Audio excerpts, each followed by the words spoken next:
20,000 صحابہ کی قبور کو بلڈوز کیا گیا۔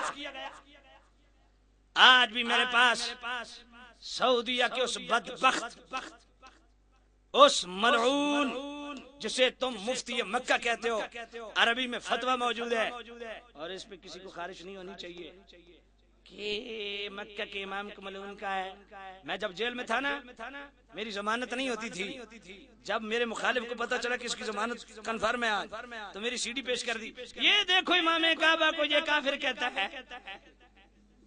میں نے جج کے سامنے کٹہرے میں کھڑے ہو کے بات کی، میں نے کہا جج صاحب میں آپ کے یہ تو پتہ نہیں سی ڈی کہاں سے لائے ہیں، میں عدالت کے کٹہرے میں کھڑے ہو کے تمہارے سامنے اس بندے کو آج بھی کافر کہتا ہوں جس نے میرے کریم نبی کی والدہ ماجرہ کو مشرکہ کافرہ کہا۔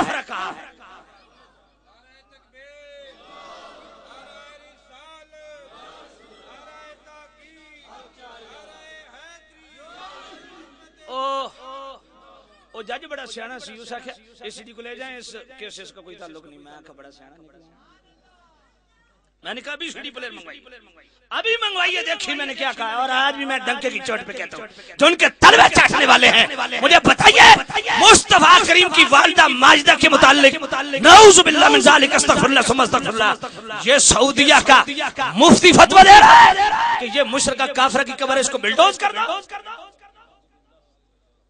اور بلڈوز کیا گیا۔ اس وقت بھی کوئی دیوبندی آن دی روڈ نہیں دیکھا گیا، کوئی وہابی باہر نہیں نکلا تھا۔ میرے کریم نبی کی والدہ ماجدہ کی عزت کی خاطر اس وقت بھی روڈوں پہ سنی نکلے تھے۔ یہ نواز شریف کے سابقہ دور کی بات کر رہا ہوں، شاید آپ بھول گئے، بھولنا تو آپ نے ہے نا، کیونکہ مسئلہ آپ کا ہے نہیں نا۔ 25,000 صحابہ کی قبروں پہ بلڈوزر چلائے، پھر کہتے ہیں وہ ٹھیک ہے۔ مصطفیٰ کریم کی والدہ ماجدہ کی قبر پہ بلڈوز چلایا، بلڈوزر چلایا گیا، اسے بلڈوز کیا گیا، پھر کہتے ہو ہم سختی کرتے ہیں۔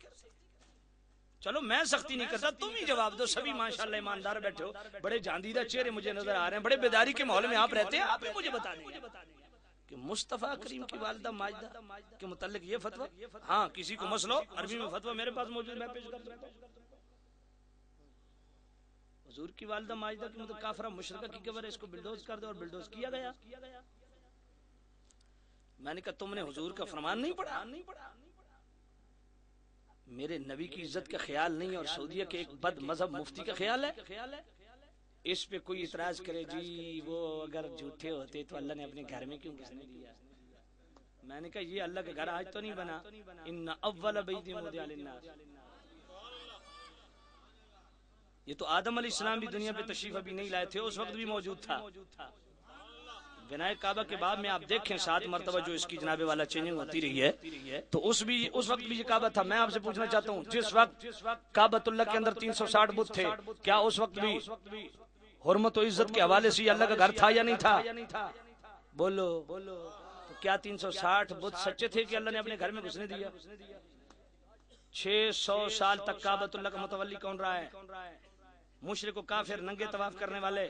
میرے مصطفیٰ نے چابی مانگی تھی، انہوں نے کہا نہیں دیتے۔ کیا سچے تھے؟ اللہ نے 600 سال تک ان کو متولی بنائے رکھا۔ تو اگر 600 سال وہ گھسے رہے، 70 سال سے یہ گھس گئے، تو کیا عرض ہے؟ بات آپ کو سمجھ آ رہی ہے کہ نہیں آ رہی؟ بیدار ہو جائیے، جاگ جائیے، جاگ جائیے۔ میں نے کہا ذرا پڑھ بخاری شریف، پڑھ مسلم شریف، پڑھ جامع النسائی، سنن نسائی، جامع الترمذی، سنن ابن ماجہ، سنن ابی داؤد، مشکوٰۃ شریف، حضرت بریدہ راوی، میرے نبی فرماتے ہیں نہیتکم عن زیارت القبور فزوروها۔ سماج چینل پہ ان کے 3 آئے تھے، جاوید غامدی جیسا بدبخت بھی آیا تھا، اور صرف 2 حدیثیں اور چیز ہی کوئی نہیں ہے۔ تو میں نے سماج چینل والوں کو فون کیا تھا، میں نے کہا ساری ضروریت کو اکٹھا کر لیجئے، انشاءاللہ یہ اکیلا حضور کا غلام ان کے لیے کافی ہے۔ صرف ایک دفعہ ان کو چینل پہ بلائیں، ناکوں چنے نہ چبوا دوں تو میں سنی بھی نہیں ہوں۔ میں کہتا ہوں یہ حدیثیں کدھر ہیں؟ حضور نے فرمایا میں تمہیں پہلے قبروں کی زیارت سے منع کرتا تھا، فزوروها، اب حکم دیتا ہوں جا کے زیارت کیا کرو. مجھے بتائیے بخاری سے لے کے مشکات تک سب میں یہ حدیث موجود ہے یا نہیں؟ حضور فرماتے ہیں زیارت کے لیے جاؤ تو زیارت تو تبھی ہوگی جب قبر کا وجود موجود ہوگا.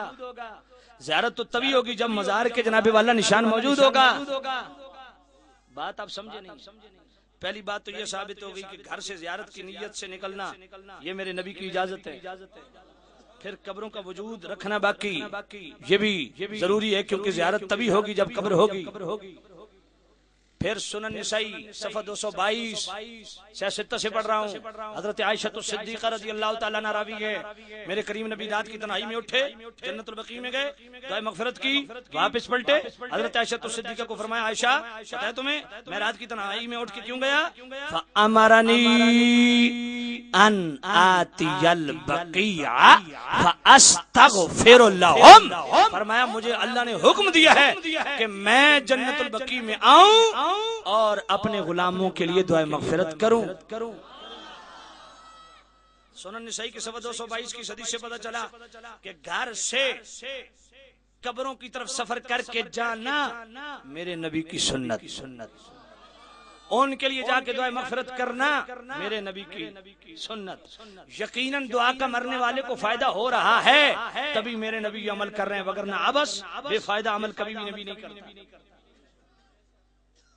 اور تیسری حدیث مشکات شریف صفحہ 154 محمد بن نعمان راوی میرے نبی فرماتے ہیں من زارا قبر ابویہ او احدہما فی کل جمعۃ غفر لہ کتب برا.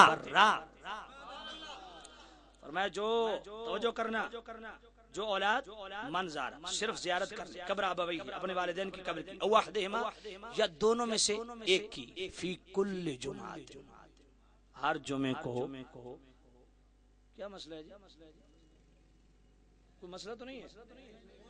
بنے گا بھی نہیں انشاءاللہ. فی کل جمعہ ہر جمعے کو غفر لہ. اس کا ترجمہ میں ایسے نہیں کروں گا. ترجمہ سن کے سنی رہے چپ تو مجھے دکھ رہے گا. حضور نے فرمایا جو اولاد اپنے والدین کی ہر جمعے کو زیارت کر لے یا والدین میں سے کسی ایک کی قبر کی مٹی کو دیکھ لے غفر لہ اللہ اس کے پچھلے سارے گناہ معاف فرما دے.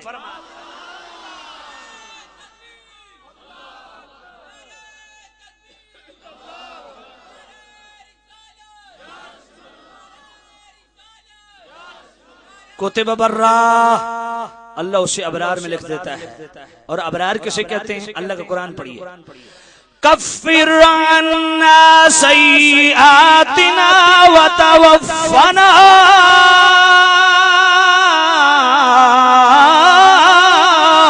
مع الابرار.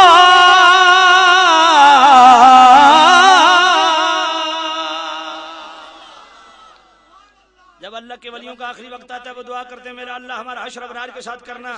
تو ابرار ولیوں کے ولیوں کہتے ہیں تو جو والدین کی قبر کی زیارت کر لے جمعے کو اللہ اس کا حشر ولیوں کے ساتھ کرتا ہے.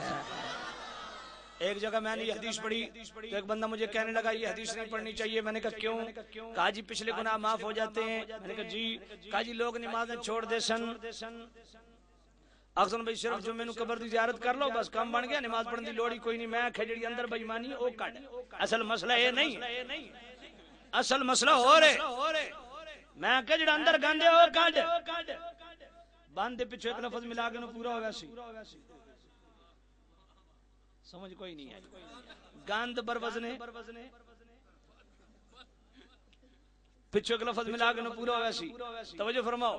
آج تک میرے تو 2 پرچے مزید ہیں بھگتا کے نہ پھر کھلیاں گلاں کر سکتے. توجہ فرماؤ. اللہ اکبر.